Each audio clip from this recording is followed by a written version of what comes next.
Hi, welcome to The Subject is Moot, where everything we discuss is debatable. I am Dom, and across from me is... Mike. And special guest Michael Baugh is here with us from the United Kingdom. Michael, thank you very much for being part of the show. Thank you for having me. Behind the mics for episode 40. Episode 40, man. I can't believe it's 40 already. 40th anniversary. Congratulations. Thank you, and you're part of it. That's great. The show is younger than us, Dom. Yes, it is. It's definitely younger than us. And what better way to celebrate the 40th episode with Michael Baugh? Yep. Today on The Subject is Moot, we're extremely, it's our extreme pleasure to have the great Michael Baugh with us. Welcome, Michael. For those of you who do not know of Michael's greatness, Michael is a Plymouth, UK-based musician, guitarist, composer, teacher with 15 years of teaching experience, and has worked alongside some of the musical giants out there. You can check him out at mikebaugh.co.uk, and also his teaching website, I believe, is mcbguitartutor.co.uk. Is that correct, Michael? mcbguitartuition.co.uk. Tuition, sorry. Yes, okay. Welcome, Michael. How's it been? Yeah, it's been good.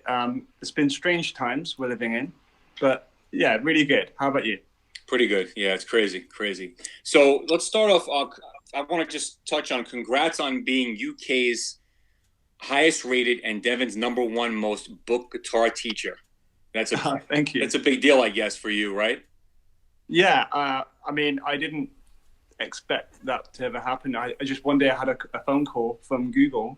When you fill in the details for putting yourself on the maps and stuff, sometimes you get a call. And they rang just to let me know that I was the highest rated in the country and possibly in Europe, but they couldn't confirm that on the phone. But yeah, I mean, I've been teaching since I was 18 years old. So that's 17 years. Wow. All in all. So yeah, it's taken a while to get there, but I mean, I never really decided that teaching was going to be a thing I wanted to do. I kind of, I guess, fell into it really. But yeah, 17 years.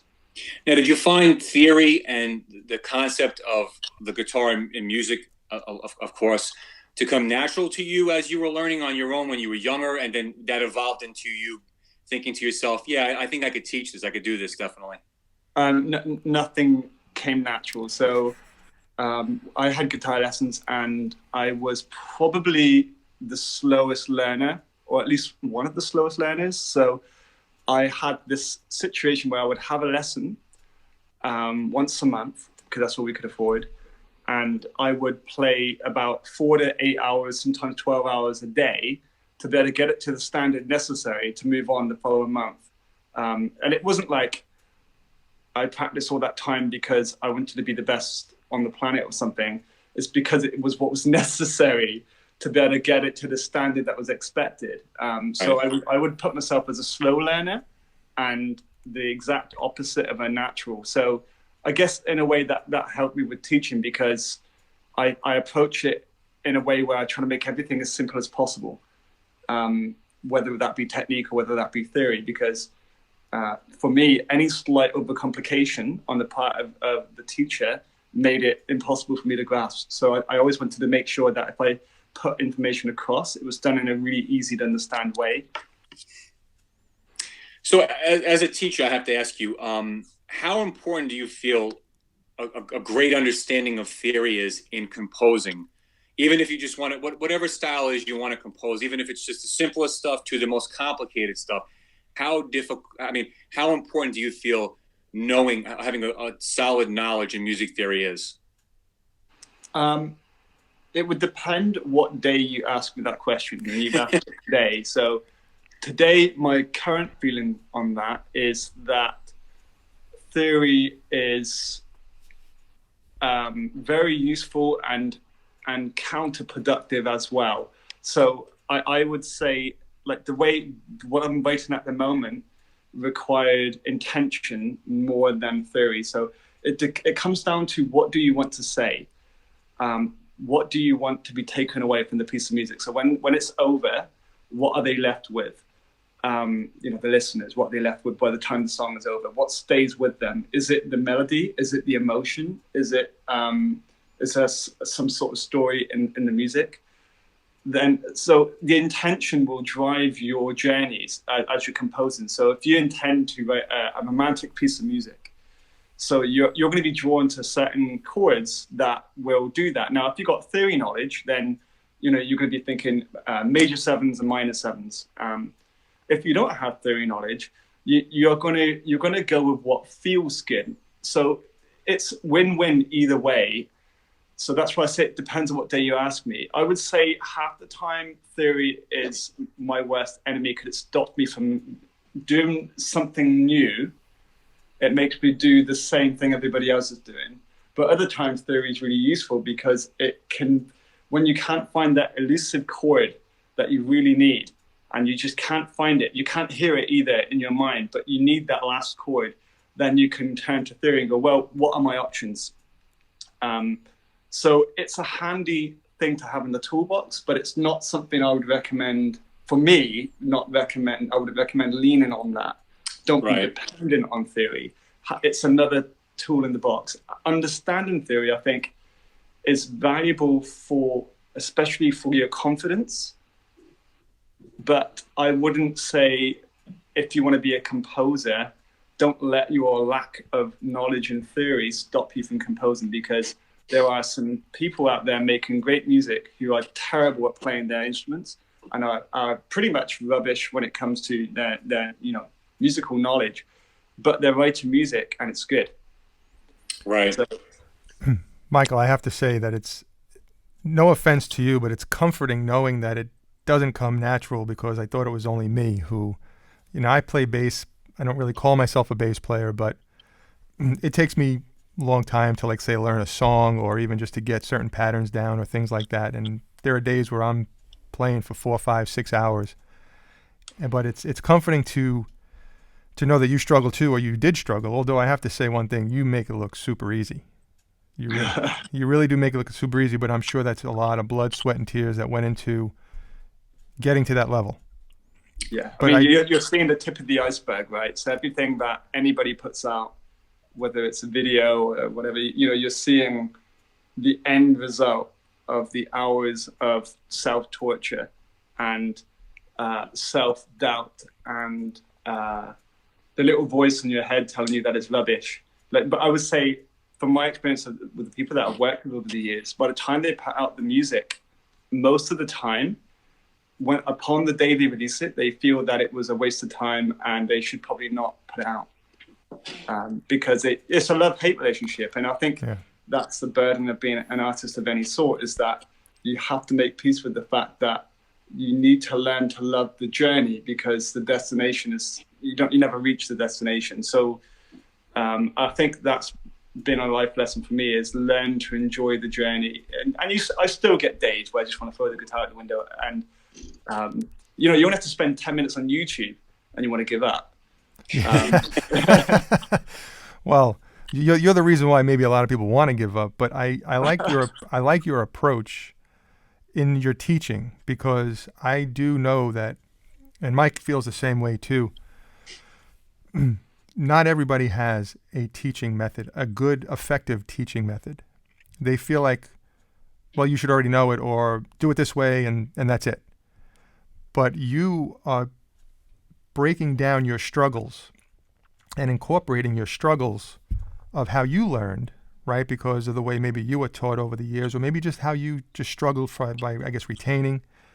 And then you created an easier way for people to learn. And I think that's very, very important in teaching effectively for your students. So I think your students are probably reaping the benefits of your, should I say, tough times, so they're reaping the benefits because you're making it easier for them. So I kind of commend you for that, and making it easier, I guess, for them to learn, so that they don't struggle maybe as long as you have. Yeah, I mean, I like to think that approaching it where you believe that everybody is smarter than you are, but also make sure that you don't leave anything out along the way. So, you treat them like they know more than you do, or they're going to learn it quicker than you do. But make sure you don't leave any of the information out as you go, so that they're equipped. And what I found is with taking that approach is a lot of the time you find out actually everybody has weaknesses of different kinds, and it's trying. I don't want to say it's looking for the weaknesses in the people you teach, but it's being aware of where their struggle is going to be, so that when you come to that thing, whether it be technique, whether it be theory, or timing, or some sort of any kind of compositional struggle they might have, then when you get to that, you have a mechanism or a plan in place that's going to carry them through it, so that they don't feel like they've hit a speed bump. And for everyone I've taught in 17 years, everybody's different. Everybody has a different speed bump. There's similarities in people, but there's no two people the same. And I think, regardless of how well you might develop a teaching technique, you're never really going to be fully prepared. So it's a lot of observation involved. But I think the biggest life lesson for me is always approach it so that the person you teach is smarter than you are. Because you're setting yourself and them up for success that way. It's not like giving them too much credit, because you're making sure you don't leave anything out along the way. But you're not just like Einstein said, make everything as simple as possible, but not simpler. So, break it down, make it easy, but don't do like baby version apps. Give them credit that they know they're going to be able to pick this up faster than I did. Yeah, there's a tremendous value in the concept of the way you teach, because sometimes for musicians, whatever instrument they chose to play or pick up, that speed bump could be the end to, their playing, or they're choosing that instrument, maybe either moving on or just giving up, because sometimes you hit that wall, and especially when you're at the beginning stages, for someone like yourself to recognize that and to, figure out a way to get around it, and to encourage them to get over that bump is a valuable tool in teaching, and I commend you for that, because that could be hard for a young musician, and even anyone, even for me. I mean, I've been playing a long time and I'm still not where I want to be, but I could say if I took lessons again and I, when I hit that bump, sometimes I just, like you said, just want to just say, forget it. Yeah, absolutely. I mean, nobody's ever going to be where they want to be.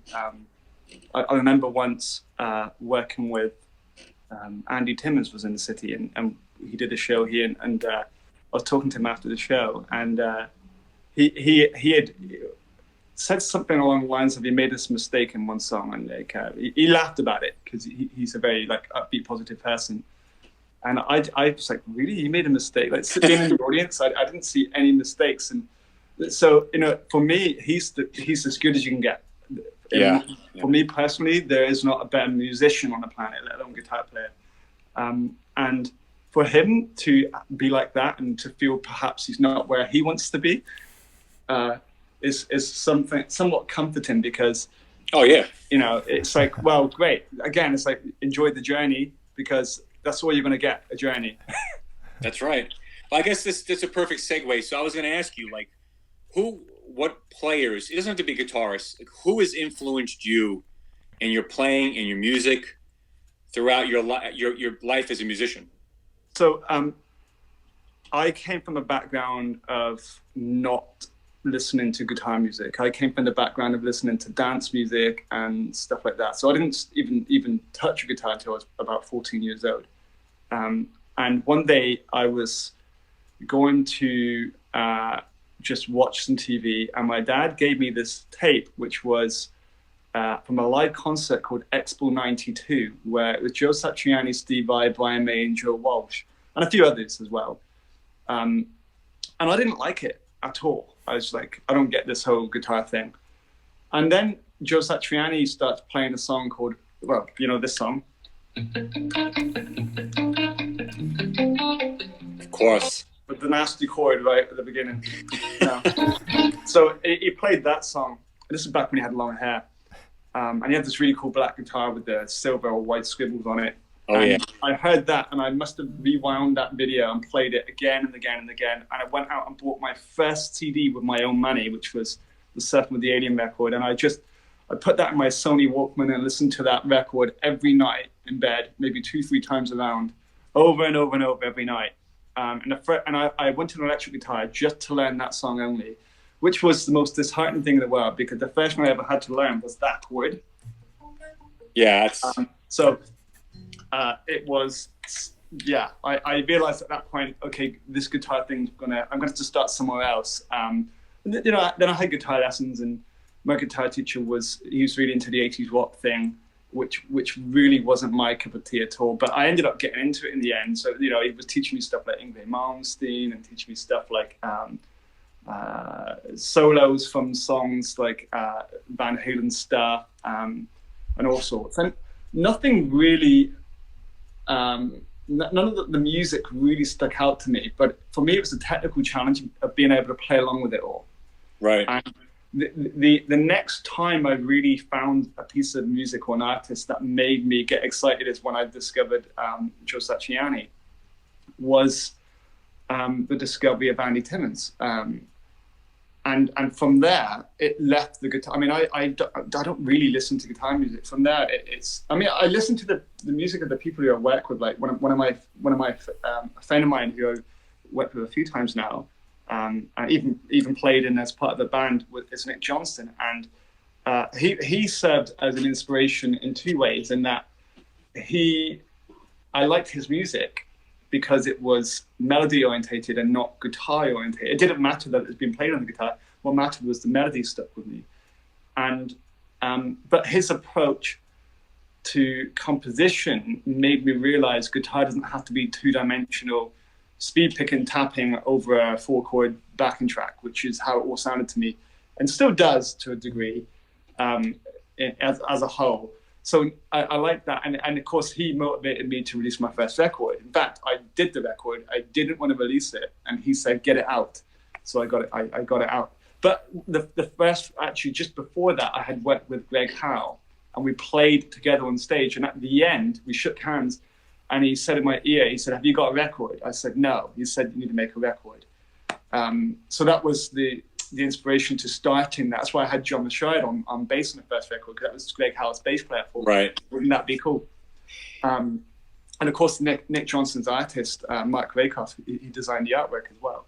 I was going to ask you about that later on too. Yeah. I figured there had to be a connection there, because I have all Nick Johnston's records and I have your 2 records, and I was like, I just actually looked it up because I'm like thinking to myself today, I'm pretty sure it's the same artist. And I said before, I better do my homework, because I don't want to. I know you. And I had a feeling you were friendly with Nick Johnston too. Yeah, Mark is the artist. He's amazing. So I tell him the name of the album, and I tell him nothing else. I'll say, "This is what it can be called," and I'll leave it with him. And then he sends me this artwork back. I'm like, maybe the music's not good enough for that artwork. But yeah, I like with the musical inspiration post that point really has been non-guitar related. So I would say the biggest inspiration for me as it stands today would be Hans Zimmer, because he did a song called Time, which is from the movie Inception, which has got 5 chords in it. That's it. And it's got like the most, I guess if you played the melody on piano, it'd be so mundane and boring, you would write it off as not even worth playing for children. But when you listen to the composition of the dynamics and the textures and the sound design, and I would argue that it's the most emotional piece of music ever made, especially in the context of the movie. But even if you haven't seen the movie, if you listen to that song with headphones on at night, you cannot help but react because of the dynamics and the layers. And as a result, I discovered people like Tina Guo, who I would say, as an instrumentalist, her and Musanda Pamphili are probably my 2 favorite musicians of all time, because they have this thing that I can't describe. It's in their tone, it's in their vibrato, it's their touch, it's the way Andy Timmons has it as well. It's the way, it's not what they play, it's how they say it, and it's the intention and the giving 1000% to every note that they have. I guess that would be it if you could sum it up. For me, those three people are as good as it can get. Not just technically, but really down to feel and touch. Everyone always said Jeff Beck, right? And they're not wrong. But for me, it's Andy Timmons, Rusanda Panfili, and Tina Guo. Those three people are about as good as it can get in terms of musicality, feel. They write music too, and it's amazing. So if anybody hasn't heard of those three people, I highly recommend checking them out, especially Hans Zimmer. He would be up there as well, but more in the compositional world than as an instrumentalist. That's funny you mentioned Hans Zimmer because because I listen to instrumental music all my life, and Mike got me more into guitar. I was a big 80s metal guy, but I was also into rap and dance music too back then. So Mike got me more into the solo artists.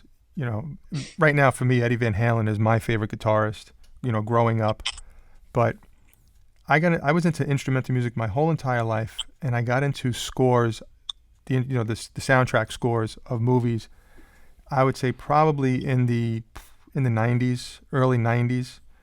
Hans Zimmer is my absolute favorite. And when I kind of did a little background research on you, and I saw that you had Tina Guo, and the Wonder Woman soundtrack is probably one of my top soundtracks of all time. So when I saw that, it just, I guess, no pun intended, but struck a chord with me that, you're, associating yourself with a lot of musicians, with Hans Zimmer's, musicians, and it's just unbelievable. It's I can't even really describe what the feeling is right now talking to you, knowing your background with all these other musicians who I pretty much have been listening to for years and not realized the connection. So yeah, I was the same, working with these people. So the thing with Tina was really funny because I wrote this song called The Dark Forest, which was inspired by the book The Dark Forest by the Chinese writer called Liu Cixin, and he wrote the series called The Three Body Problem. Funnily enough, Nick Johnston recommended me the book, which led to me writing the song.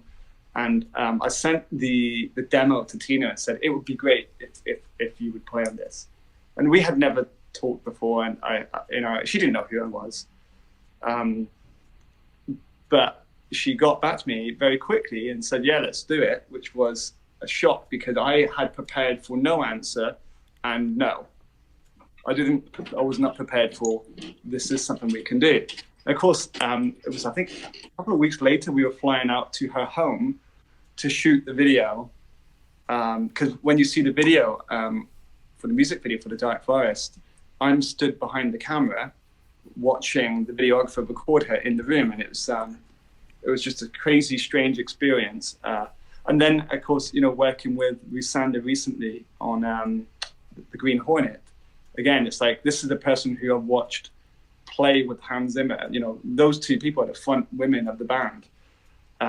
So that to work alongside these people, you up your game. You practice a little bit more before you record anything, and because you're very aware that they're listening to you, and they're in the habit of listening to the best people in the world. They're used to listening to Guthrie Govan when it comes to guitar. So there's a standard that has to be met. And not that I can play to that standard or anywhere near it, but there's at least there's a minimum standard that has to be met. Don't sell yourself short, Michael. You Guthrie Govan. Do not sell yourself short, my friend. You one day could be the standard, and you're not giving yourself enough credit. Like you said before, you could be super technical and you could be the greatest musician in the world and be super technical, but people want to hear that melody. The people want to hear the song structure, and if that's what they're looking for, it doesn't matter how good you are. Well, that's what I tell myself all the time. It's like, it's okay that you're not as good as at picking as Andy would, or you're not as good at sweep picking as Jason Becker. It's okay because the melodies I'm writing, I can do with one finger. So well, that's the thing. And plus, you know what, Michael? You're Michael Baugh. They're Jason Becker. I try to tell myself that multiple times because there have been times I've strived to be Petrucci and Vai and Satriani, and then I'll say, well, I'm not them, so I got to move on. But sometimes when that's your template, it gets difficult. That's why for a long time I stopped playing, because I just was so frustrated.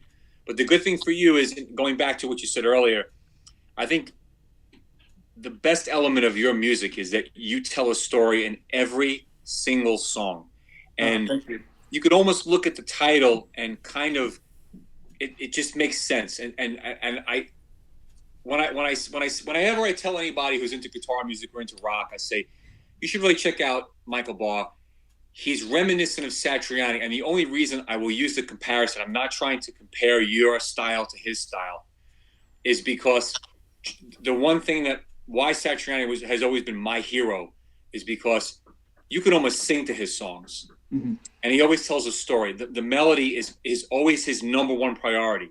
And I feel like when I hear your music, and the reason that I try, because obviously if I just say Michael Baugh and someone doesn't know who you are, I'll say, kind of give him a shot, because his melody, his music is similar to Satriani in that he tells a story and he's more interested in melody than just playing.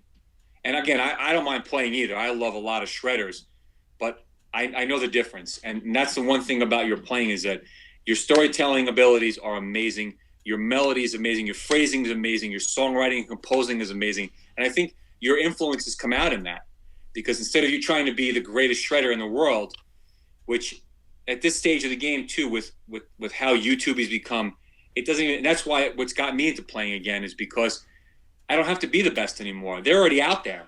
Who cares? Just be me. That's what you are, Michael. That's how I feel about it. That's very kind of you. I mean, yeah, it's the music is the important thing, isn't it? Because that's why we do anything, really. And I was thinking about this the other day.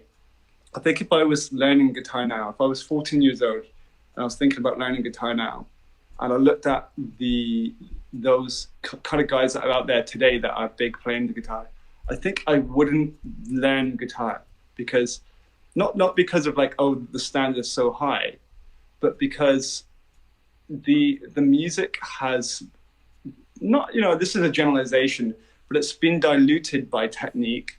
Right. And I think the problem with that is it's watered down the meaning of music. And what I mean by that is technique is a problem-solving device. So you have an idea in your head, it's fast. Is it an arpeggio? Is it, you have to ask yourself, well, what is this idea I'm having? What is the necessary technique I need to be able to get that sound? But that isn't the thought process that's happening.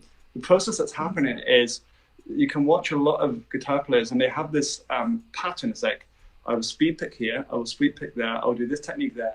And it's really well done. But by the end of it, you've forgotten it and there's no melody. And I mean, the most copied, most respected guitar player in all of history is Hank Marvin. And the reason is because he plays melodies. And once you hear Apache, you will never forget that melody. And it's the same with people like Ritchie Blackmore. You listen to Ritchie Blackmore. I mean, their technique isn't bad, especially for their time, but their music is still superior to that of those today. And it's funny because today we got all these amazing musicians that are extremely technically proficient, but not particularly good at writing. And I think the composer element of guitar playing has been lost to this desire to try to keep up with people like Guthrie Govan. But people forget that Guthrie Govan didn't go out to be a technical guitar player. He went out to make music, and he played at clubs every night for hours and hours on end. And he developed his playing out in public, not in the bedroom. And on top of that, he used to play. He just plays music. His technique is so good as a result of the music. It's not as a result of, oh, I want to sweep faster than Jason Becker. And right, not to mention that Guthrie, he's more excited with music than he is with technique. Yeah, I mean, especially compositionally, when you listen to Erotic Cakes, it's just so well done. It's very memorable. And I completely agree with you saying. I listen to a huge amount of guitarists throughout the world. And I will agree, like, there are guitarists that I listen to just for their technique. And I know they're not really writing within a song structure. Mm-hmm. And that they're just playing their technique, which I do enjoy. Again, as a guitarist, as someone who's loved guitar playing for 30 years, I do enjoy a player who plays for their technique, but more so, and this is why I saved my special, like the special guitarists, like yourself, like Guthrie. When I recommend somebody who may not be into the technique part of it, I will recommend you, Andy Timmons. I don't know if you know Mr. Fastfinger. He's from Sweden, Mika Tiska. Yeah, like there's a lot of players that I say to. I'll even with Dom. Dom's not into a lot of the heavy shredding stuff, where that's all technique. So yeah, I know I completely agree with that, and I think that's what makes you special. And I'm not just saying it because you're here, but it's your composition and your attention to melody and writing that makes your playing special and your song special and your album special. And in the end, obviously, it's paid off. You're a successful player, teacher. I know you've been nominated in a competition recently, in a world folk competition. Can you tell us about that? I mean, that was a strange situation where one of my videos, A Cover of the Green Hornet, was released, and I had this Russian woman commenting on it and kept messaging me saying, we want to put this forward in this international competition. And I get a lot of strange messages like this, a lot. But she was extremely persistent. And I think I might have had a soft spot for her because she was Russian. My wife is Russian. So I took out 2 minutes to actually reply and be like, so what is all this about? And she said, we want to submit this because it's really good and whatever. I was like, okay, I mean, submit it. And I didn't realize that their following is massive. I think she said it's like the potential is it gets shown to 40 million people in the finals or something like that. But what I forgot about it. And then I had a message a few days ago, I think 2-3 days ago, saying that, oh, you're in the semi-finals now. And I was really shocked. So I think we find out end of this month who goes through to the finals. But I hate to take credit for it because the musicians on that track, Visanda Pamphili, Hans Zimmer's lead violinist, she's an award-winning violinist, amazing, so good to work with. One of the best musicians I've ever seen. The drummer, Andreas, from Norway, he's incredible. He's more composer than he is drummer. Every time he drums, it sounds written. It turns out he does actually write all the drum parts and then he plays them. And I've also Anna Sentina on bass. She's like a YouTube superstar. She gets like 10 million views per video. Not per video, but some of the videos have hit that number. And again, a really great session player. She's working on two of my next two songs actually. She's working on them as we speak in Los Angeles.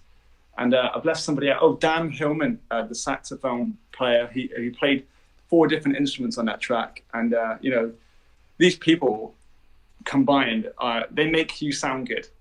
How could you sound bad with these kind of players on there? You'd have to be pretty shocking to make those guys sound bad.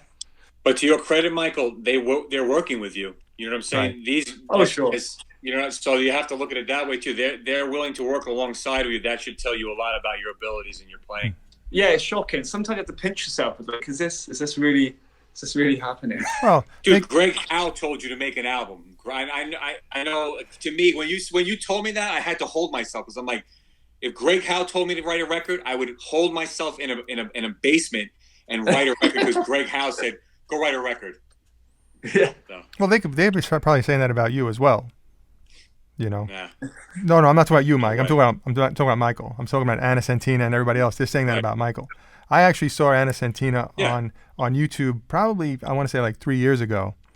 And I reached out to her and was going to try and play some of her original tracks on our show. And we traded emails back and forth. But I haven't heard from her in a while. And she's super busy with everything that she's working on. Especially, I didn't realize that she was in your video when you were playing that fretless guitar. And I didn't realize that was her. And then I saw her name at the bottom. And I was like, oh my God, like Anna Sentina. I know her from years ago. Well, years ago. It's not like we grew up together, but I know her from. And like I said before, it's just a funny circle that all these people that I listen to, they're all affiliated with you, and I think that's pretty amazing.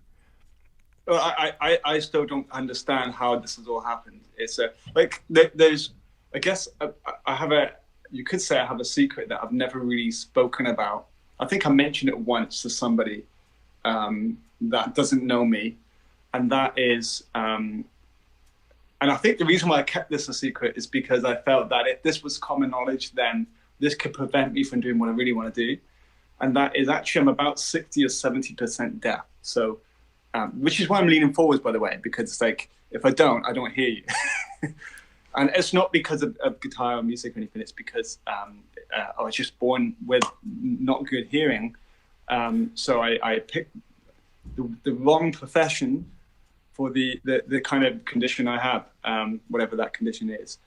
And so I guess because of coming from the background of having that secret, I'm still shocked when I look at the people who I work with regularly.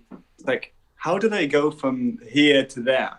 And, you know, you try to reverse engineer it and it still doesn't make sense. So it's, you know, I'm just riding the wave, and it's interesting to see how far you can go before people find out, oh, you can't hear anything. Well, has it ever come out?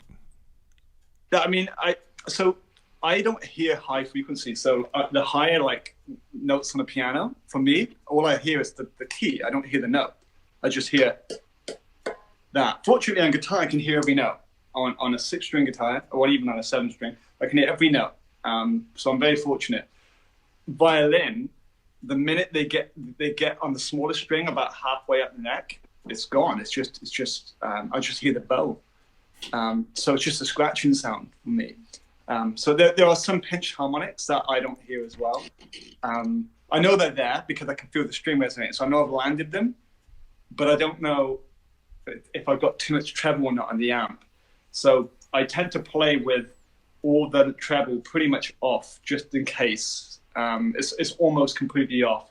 In fact, when I recorded the first album, everything was off other than the gain and the volume. So everything was on 0.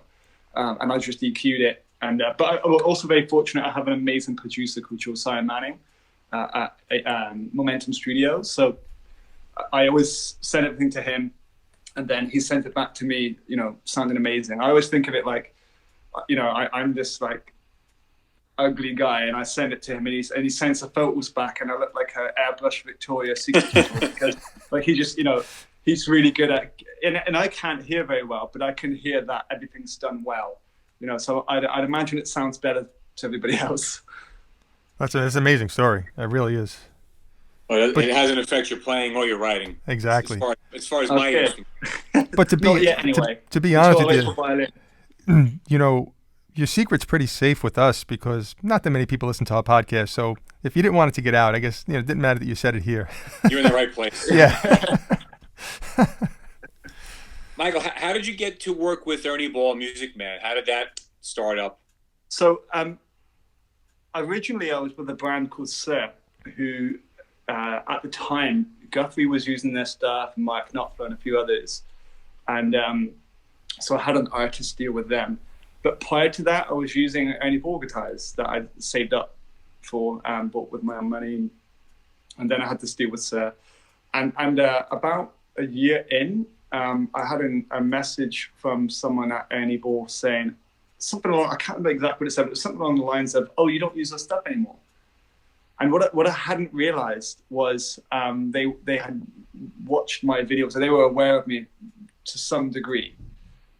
So they made an offer, they offered me a deal, and I took that deal to Sir, and I said, look, you know, I don't want to jump ships here, but can you guys match this offer? And they said, well, we can't. Because, you know, Ernie Ball, a much bigger company, but they said, we don't blame you if you take it. And of course, I had the desire to take it because I used to use their stuff before, and I really loved their necks. And I like smaller necks. I don't like the wide, slightly wide Ibanez style flat radius necks. I like kind of like, it feels more like an elite strap from the 80s. And Music Man seemed to have got this perfect neck shape. So I was really happy to take that deal with them. And yeah, it's been 6 years now, I think it's been. And they've been really good. They've really, really looked after me.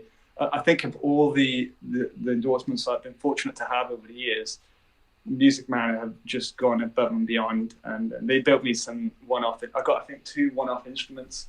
But when I got the initial deal, they sent 2 guitars. And which was just amazing. Because having saved up money to buy these guitars, when I had no endorsements, it's cost a lot of money, especially in the UK. It's a lot. They're a little bit more expensive over here. Everything is actually. So when I got this deal, it was a bit of a dream come true. And the amazing thing with them, there's no contract. You sign nothing. They say, it's a family arrangement. They shake your hand. I mean, I'm in the wrong country, so I can't even shake their hand. So they send this stuff to you. And they have this faith and this trust that you're going to do what you say you're going to do, which is something that I'm not used to seeing in today's day and age. Right. And, you feel compelled to be loyal to them as a result of their trust in you. And I think a lot of other companies in the guitar world or in general can learn from that. It just treat people that they're going to be trustworthy. Sometimes you're going to get burned, but at least you're still approaching life in a way where you're giving people the benefit of the doubt. And as a result, all of their artists have no contracts, and nobody wants to leave Music Man. Yeah, I mean, you look at Steve Morse and Alvin Lee, who've been playing them, I would say a good majority of it. I mean, obviously going back to the Dixie Dregs, I don't even know if Music Man had made his model yet, obviously. But from a certain point on, he was playing them his whole career. And obviously now it's easy to tell why. That's, it's rare to hear nowadays. That's just like a handshake. I mean, and the thing that stands out to me is their attention to detail, because I spec'd the guitar that I wanted to have built, which is this one, which is basically a standard silhouette, but with a slightly more rounded neck. And they roasted it. And it's got stainless steel frets, which you don't normally see in a silhouette. And it's an unusual color. Plus, it's a pickup configuration from what you normally get in a silhouette. So they really do go above and beyond for their artist. And when you look at the attention to detail, where the neck joins, the rolled edges of the frets on the side, so that it feels nice when you do this. It's not sharp. You can't cut yourself. The oiling of the fingerboard, they don't lacquer. Right. It's just bare wood. So as you play it, the guitar gets warmer. The tone improves much faster. It feels like an old Fender. I have an '85 Fender, and that it's a little bit worn in. The Music Man stuff feels like that from the day you get it, and it's new, and it's got personality, and it's got this warm tone. Like, it's always got this nice.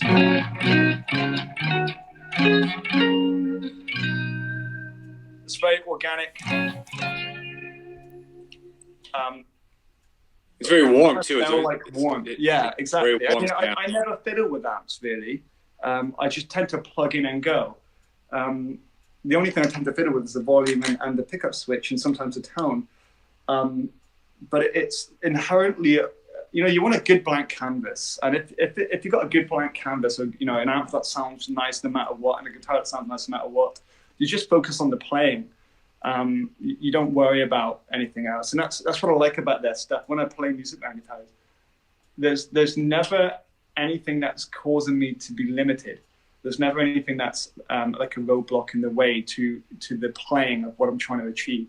I mean, even the setup they did, because they send the stuff to you exactly how you want it set up. They really go above and beyond. So you take it out of the box, and I haven't touched anything on anything they sent me ever. It's just they're ready to go. Can't ask for better, right? Can't ask for more than that. One thing I like about them is their necks. I love the shape of it and the feel of it. Even Mike, your Petrucci model guitar, I like the neck. Even when the first time I played it, but so you have a Music Man then? Yeah. He does, yeah. I have quite a collection of guitars, but the Music Man is up there in my collection. It's an early Petrucci model that a friend of mine owned a guitar store, and he went to NAMM and he said, Petrucci switched over from Ibanez, and I was disappointed. I mean, obviously now I know why, because they treat you so well. But I was like, listen, I'd love to play it. Can you get me one? And he was like, yeah, I'll get you one. And I still have it today. It's beautiful. And you know what? I still think, now again, it's an original from when he first switched over. So I'm not even sure how old it is. I don't think I've ever even changed the strings on that guitar, and it's always in tune. Yeah. It's always in tune. So it's unbelievable. And it doesn't have Floyd Rose, obviously. It's the standard. I could not play it for a year. I'll pull it out. It's still in tune. Yeah, they're solid, really well built instruments. I think the fifth bolt that they have in the back goes far as well in terms of the stability and resonance that you don't normally see on a bolt-on guitar. So when can we see a Michael Baugh edition? I don't think that will happen. So I mean, if I was going to have one, it would be this. And I don't think I would change anything. They even made the pickups. So I guess this is it. If they can make this, there it is. Then that's the Michael Baugh edition. Nobody wants it, right? So it's okay. I've got the only one. So it's. Listen, if you make a blue one, Michael, hey, we want that guitar, then they might make it. But I don't see that happening. You know, I think in the guitar world today, in order to get a signature model, you have to tick certain boxes, and I think I've subconsciously alienated myself to a degree from the guitar world because my heart is in the composing world, and this just happens to be the thing I play. But you know, recently I put out 2 pieces of music that have no. Oh no, they did have guitar. They didn't have any guitar in it. I used a guitar, a fretless guitar with an EBow, just to get some effects. But other than that, so it's just for sound design. But other than that, these 2 pieces of music I put out recently on YouTube, they have no guitar in it because when I write music, I don't write music that is guitar specific. I just write the music, and then the stuff that sounds better on guitar ends up being on the records, you know, as me being the guitar player guy. But I don't really qualify myself as somebody who could be a signature guitar model kind of guy, because today's music industry, at least in the guitar world, isn't orientated around composers. It's technicians. But there are exceptions to the rule. But people like Nick Johnston, people like Andy Timmons, who seem to have mastered both the guitar and composition side of the music industry. Whereas I think I've shied away from the guitar side of the industry because I don't find it that attractive musically, I guess, would be the reason why.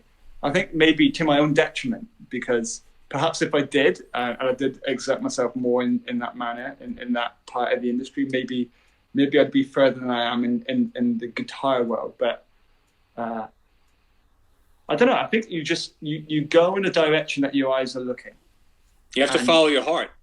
Yeah, exactly. And you got to do what's important to you and where you find the most meaning. I find the most meaning in music, and not necessarily. I can go weeks without playing a guitar sometimes, and I'm just writing with a mouse and a keyboard, or I'm using synthesizers. You know, I can't play the piano at all, but I can fiddle around with the synth.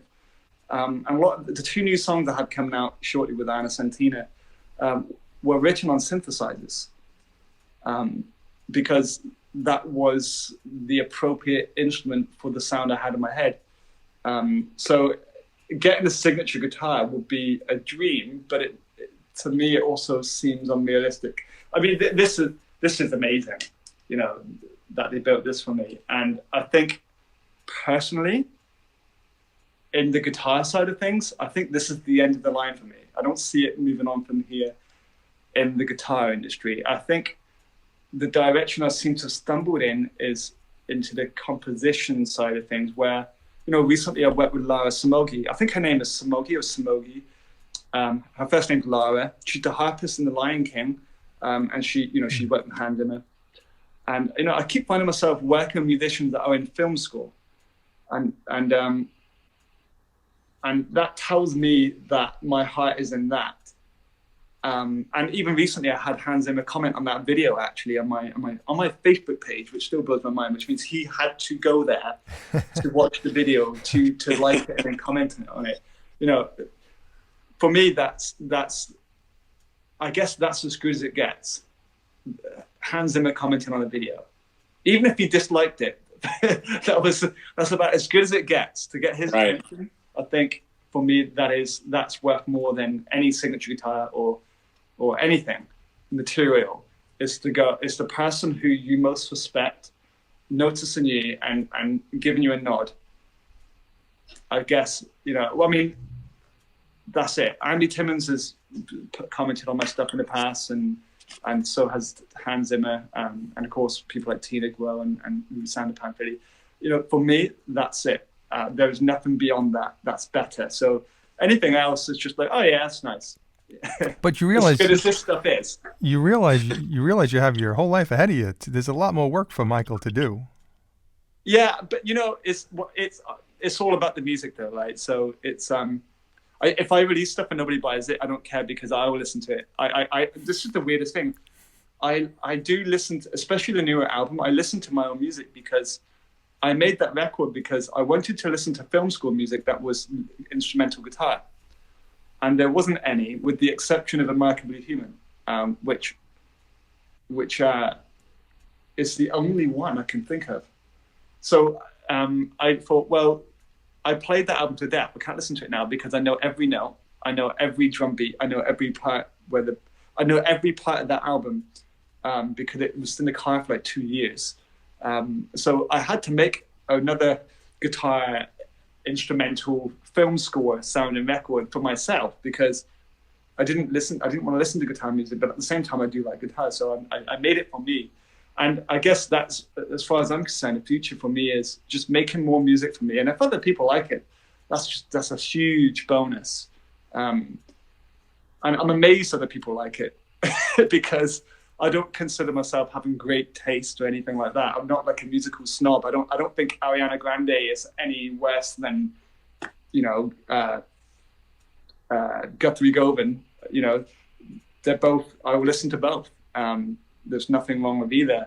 So I don't consider myself to have particularly good taste in any shape or form. But I just write what I want to hear, and if I like it, and I'm pretty much going to be my worst critic, then it's okay. And if other people like it, brilliant. That's amazing. Like, I still can't believe it. Every time somebody buys a CD or a vinyl, and I get that email come through saying, "Oh, you sold a CD or vinyl," and I always think to myself, really? Why would somebody do that? And of course that kept happening, so I had to build a better website and a proper store and everything, and it still happens. And I still think, what has made that person decide to go on my website and make that purchase? Like, what is it? And I still want to figure it out because I view what I do is interesting for me, but I don't view it as perhaps interesting for others, if that makes sense. It's like some people write stories for themselves. I bought both your albums, so I could tell you why. Because of your music, sure. because of your style. That's why I bought them. And I said, that whole wall behind me right there is all guitarists. And your CDs are up there, and amongst others, obviously. But you definitely stand out because of all the things we've discussed so far about your composition and your attention to composition. And that's what stood out right away for me, your style in general. And that's why I think people do care, and people will continue to be interested. And, it's amazing because when I was growing up and I used to see interviews in magazines in the 80s and the 90s, and musicians would say, I make music for myself, not anyone else. When I was younger, I didn't get that. I thought to myself, that seems slightly pretentious to say. But as I got older, I realized it. I realized how important that is as an artist to feel that way. Because if you don't believe in what you're putting out, how could anyone else? Yeah, exactly. Yeah. Right. I guess, I think sometimes I ramble on about this kind of stuff a lot because I haven't quite figured it out myself. So sometimes, you speak your thoughts because you're trying to figure out why things are the way they are, why things have happened the way they've happened. But you're right. It's like if for any business, if they don't believe in their own product, then that business is over. Right. And I believe in my own product as far as I like it.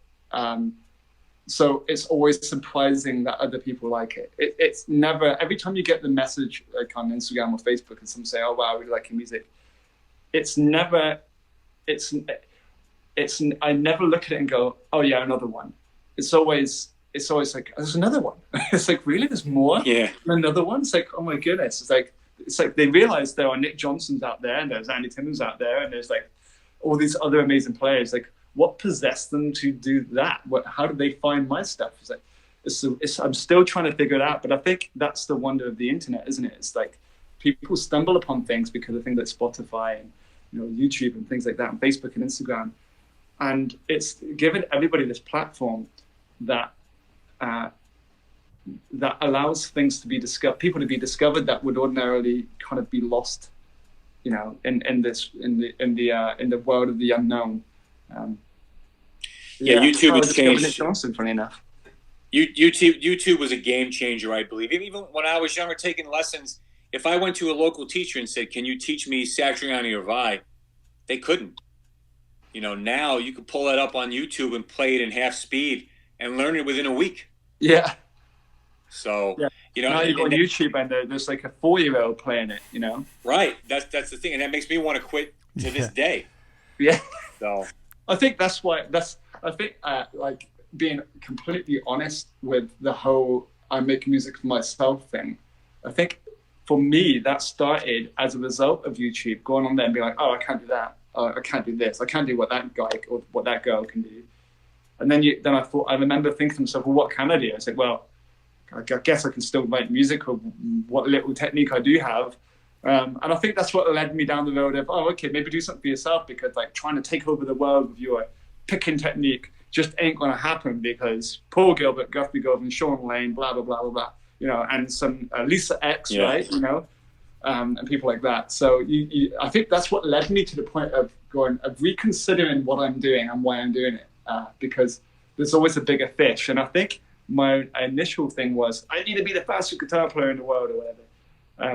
And that just isn't going to happen. But it's okay, because what I discovered as a result of being disheartened by YouTube was that there's more happiness in making music than there is in mastering technique to the highest degrees in society.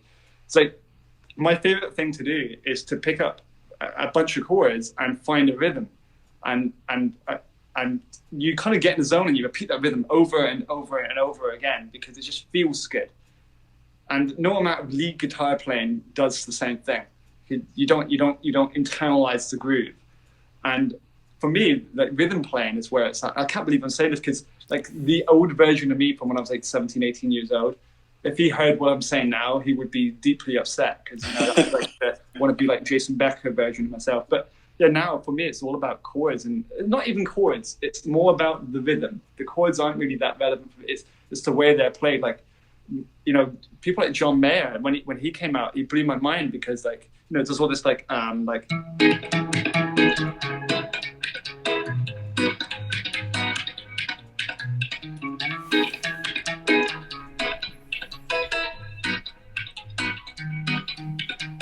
this kind of like funky, groovy.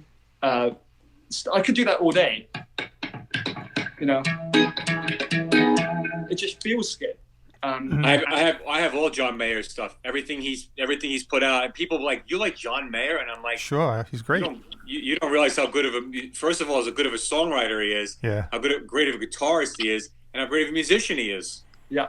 I mean, what blows me away with John Mayer is any one of his fairly technical songs are very difficult to play. But then he does that live in front of tens of thousands of people while singing. Yeah. And he does it perfectly. Yep. It's like, in that way, he's as good as it can get. Because, I mean, if you take any really great shredder guitar player or whatever, or a technical musician, and put them on in his position on that stage, they would be completely lost and overpowered by the circumstances of that situation, the lighting, the stage, the thousands of people, and they wouldn't have the charisma to be able to pull it off the way he does. And it's like, it's amazing that you can get that good. Mm. There's only one player I can think of that may be able to pull it off, would be Richie Kotzen. I was thinking the same thing. Richie Kotzen, yeah. Richie Kotzen didn't write Your Body's a Wonderland, so... Yeah. Richie Kotzon's one of those people that you're allowed to hate because he's got everything, right? So he's got an amazing voice. He writes amazing songs. He's got incredible technique, with or without a pick. He already looks like male model / rock superstar. And he's been in Mr. Big. You know, he's done the big concerts. He's done everything. I've seen him live in Exeter, very near from where I live, in a pub playing to 40 people. And I don't know how that happened. And he was like this far away from me. And he was doing all this like hybrid picking technique. And I remember it to this day. I just thought, it hit me so hard. I was like, nobody can do that. How is he doing that? I couldn't get my head around it. And he was doing it with such like feel and tone and aggression and control. And then he's singing. Yeah. Amazingly. I don't get it either. It's like, I'm going to write instrumental music at home in my studio, not in public, singing and shredding away like a madman. But some people just have this thing that, you know, I am a complete introvert. I'm quite happy to be in the studio all day, every day, writing music, fiddling around with instruments, just making music, and never going out gigging. I could quite happily do that. I mean, I've done the gigging thing. I've been in wedding bands. I've done solo gigs from the age of 17 to like 20 something straight. But I much prefer just making the music. The making of it is much more rewarding than the playing of it often. I think also the industry today for gigging just isn't worthwhile anymore unless you get a certain point in the guitar world where you can make enough money to do it. It just isn't worth doing it because you can make more just staying in, making music and selling it online than you would ever playing on stage. You know, there's exception to the rule, but for me personally, I've turned down every gig I've gotten in the last, I think, 2 years because it just wasn't worth doing it. Right. So that means if you were invited to New York and play, would you come here to play? Is that something that you aspire to come to the States? It would have to be so that I would get paid the same as I would if I spent that amount of time doing what I do normally. You know, making music here. For example. What if you got invited to G3, Michael? That's different. Yeah, that's a little bit different because you should be honest. I would personally put you on G3, but if I got the gig for G3, I would do it. But that won't happen. I'm not in that world. I'm not in the guitar world, you know. I'll talk to Satriani. I'll make it happen. Yeah, and I'll talk to Vi. Yeah, that would be amazing. I need to get a band. Dom plays bass. There you go. Job done. Yeah. You know what? You can get Anna to play bass. Yeah. She's a little bit better than I am. You know what? She's particularly good. Actually, like her YouTube videos, which, you know, are mostly covers, they don't really show you how good she really is. I've been following her for years, partly because I'm a bass player. And when I saw her on YouTube, I was gravitated, and I can't believe how many videos there were. But she was playing everything from Stevie Wonder to, I think maybe it's Metallica. She just went all over the place, and she played it very well. She plays Kiesel. I was toying around with maybe possibly getting a Kiesel. I'm more of a Lakeland guy myself, but probably my next bass will be Ernie Ball. I don't know if Good choice. Yeah, so Ernie. Well, now you're talking it up so much, and they put so much effort into it. I'm pretty impressed with it. Well, also, just handling Mike's guitar was impressive enough, you know, with the build of it. But yeah, that's probably going to be my next. You know, the Music Man is probably going to be my next. The only thing is they're kind of pricey, so I got to save a little bit. But yeah, no, she's all over the place. I mean, she could play everything and play it at an extremely high level. So she's certainly somebody to watch and respect. But yeah, she's all over the place. She really is. It's great. Absolutely, yeah. So that's Yeah, I could see her being your choice to play than me. He can make a phone call to Brian Beller and have him play bass the whole tour. Don't worry about it. Do you know, I actually did reach out to Brian Beller once to play on a track, but he at the time he couldn't do it because he was just about to during the final stages of his solo record, so it didn't work out because he was so tied up with that, which was a massive project, that record. But yeah. So I did reach out, maybe in the future. But, you know, I'm really happy with the band I have currently. I've got, at the moment, 2 amazing drummers. And a Sentina, of course, as well. And this array of Hans Zimmer musicians I keep finding myself working with. But yeah, it's a great band. And the band on the first record as well, really happy with it. I don't know if you know that the drummer was Nick DiVigilio, who's obviously been in Genesis, Tears for Fears and other stuff. Spock's Beard and Big Train. Do you know what the greatest thing about working with Nick was? So he was flying over to the UK to record with Big Train.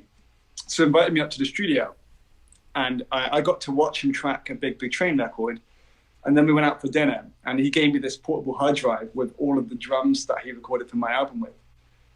So it was a really great day, but what blew my mind, because at this point I'd already realized that music was more important than guitar playing. And I said to him, if you could be in any band in the world, what band would you be in? What do you think he said? Was it a band? Yeah.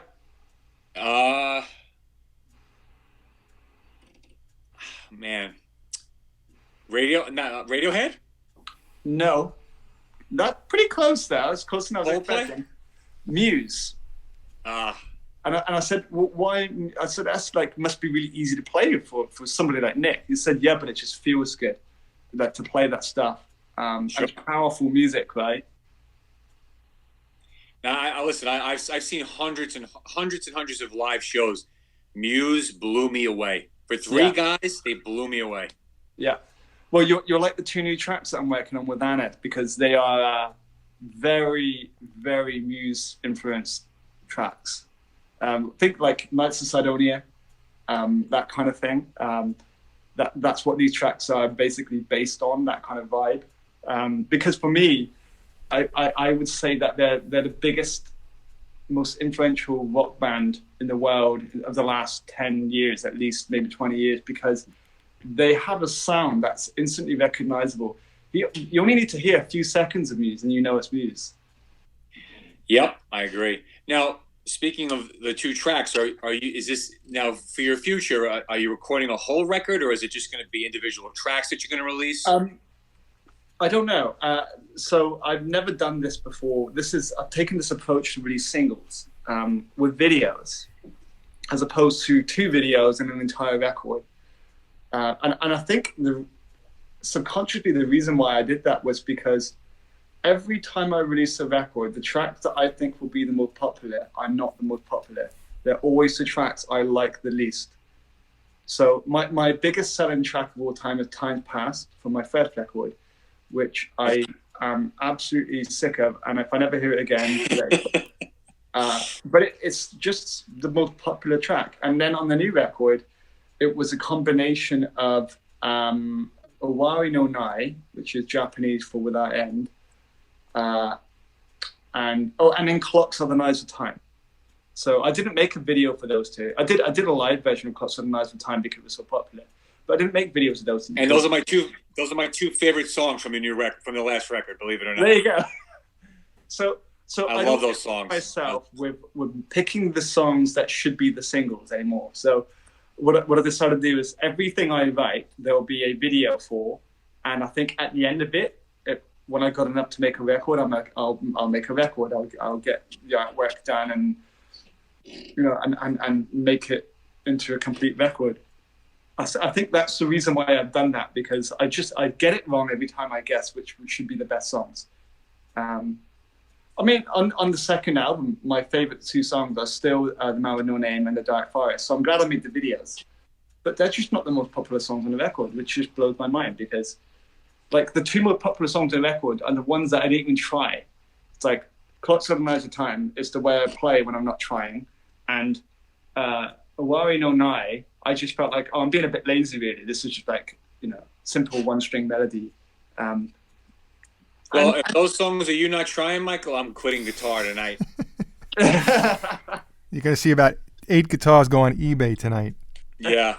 Keep your eye out for that Petrucci model. Maybe you want it. Yeah. Well, it's like, it proves it, especially a Worrying All Night. It proves this analogy that I've always kind of thought of when it comes to making music. So, a Worrying All Night is a very simple, structured song, and the analogy I always tell my students is when you're writing, is to think of if you go back to ancient Greece and look at those amazing stonemasons that carved out statues, right? So they started off with this big lump of stone, and they chip away at it for a very, very long time, and then until they have this form, a human form, let's say. And then they're, chipping away at it more delicately, then they can smooth edges and so on. Now, at the end of it, they have this amazing looking thing. But the bottom line is this: they end up with something far less than what they began with. It's much less. It's lighter. It's less surface area. So all they did is they artfully did away with material. So we have 12 notes in music, unless you play a fretless guitar. But let's just say you got 12 notes, and you need to start chipping away at those 12 notes to carve out your song. And it seems to me that the more notes you carve away, the better the song will do. There's beauty and simplicity, you could say, but actually the more you carve away, there's more work involved, because you had to decide, okay, I'm doing away with this note, I'm doing away with that chord, no, this is too busy, I need less of that, which is more work than leaving in all of your ideas that you had initially. The hard part is getting rid of stuff so that you're left with the important thread of the melody, and you only need to keep the necessary pillars that hold up that melody. That's all you need. Everything else, you can cut it off and throw it away. So I guess that's why those songs are more popular. And I need to keep telling myself this same analogy I tell my students. I need to keep telling it to myself, because it really seems to be true. It's like, what are you left with when you hear your favorite song? You're walking away with the melody, which is usually very simple. Yep. True. Very true. Well, So Mike, we can't tell you how much we appreciate it. I don't know if you want to play a little something, take us out, play a little something for us, if you don't mind. Well, I thought I got this new melody that I wrote. I've not recorded it yet, so I'll just be curious to see what you guys think. I love it. It came from this idea.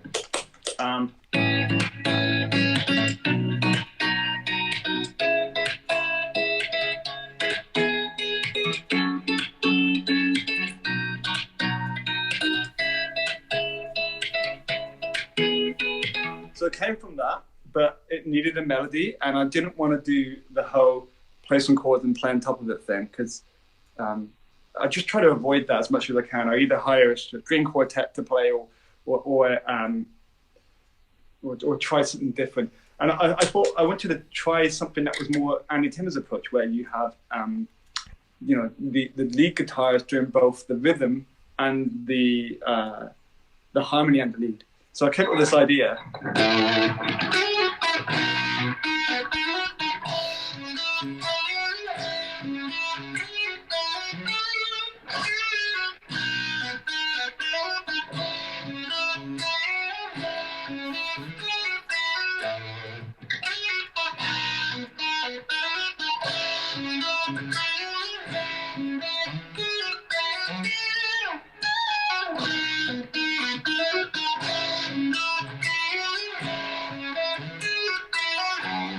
Had to change where it goes to this out.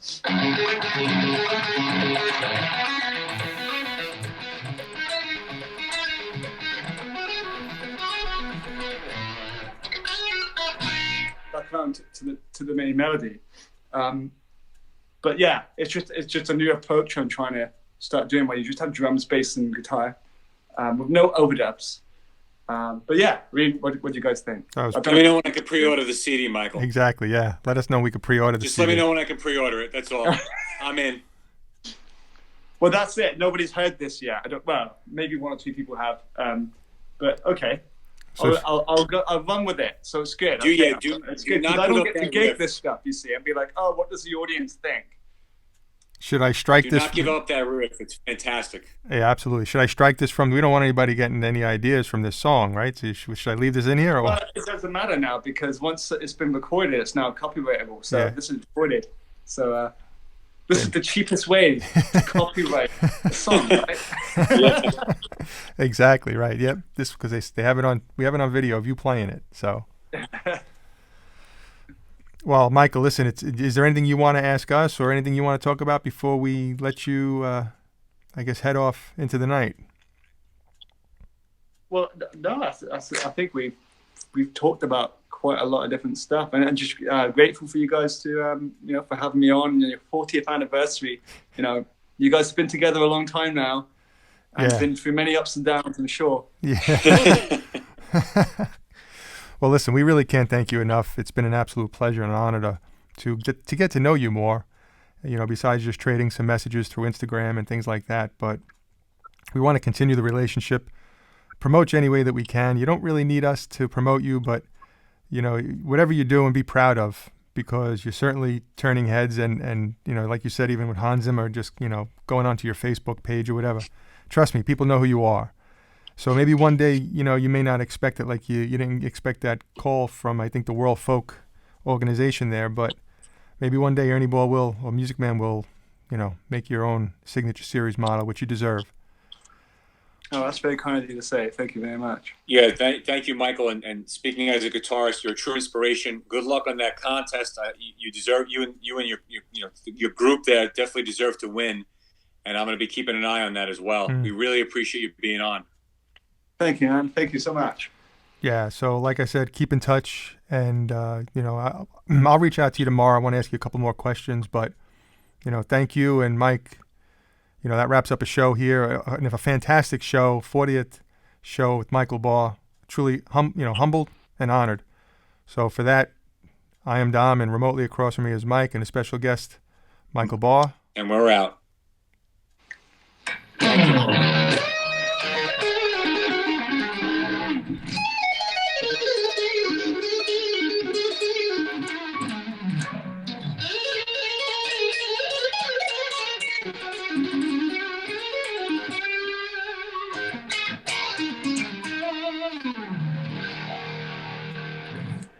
Yeah.